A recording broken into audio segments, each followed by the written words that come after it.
26 তাৰিখে অহা 26 তাৰিখে বিধানসভাৰ শেষ দিনাখন ইউনিফৰ্ম সিভিল কোড ইয়াক সদনত উপস্থাপন কৰিবলৈ সিদ্ধান্ত গ্ৰহণ কৰে। আজি কেবিনেটে ইউনিফৰ্ম সিভিল কোডৰ খচৰা তাক আজি কেবিনেটে অনুমোদন কৰে আৰু আমাৰ সদস্যসকলে শপত গ্ৰহণ কৰাৰ লগে লগে প্ৰথমখন বিধানসভাৰ অধিৱেশনৰ শেষ দিনা আমি ইউনিফৰ্ম সিভিল কোড সদনত উপস্থাপন কৰিম।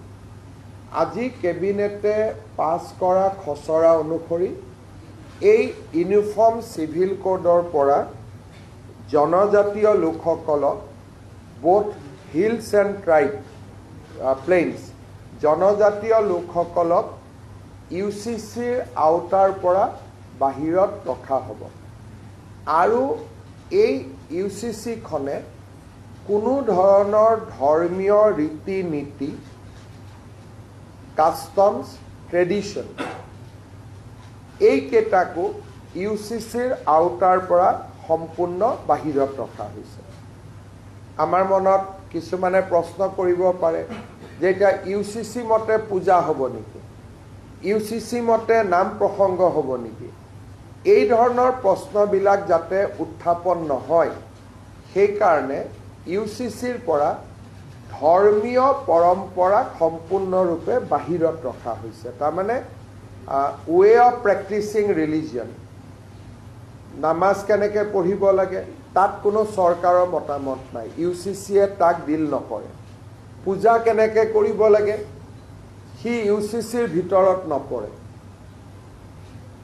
চক্ৰং বিয়া কেনেকৈ পাতিব লাগে, শিখৰ বিয়া কেনেকৈ পাতিব লাগে, এই কথাবিলাক ইউচিচিত নাহে। ইউচিচিত মাত্ৰ 4টা বিষয় আহিব।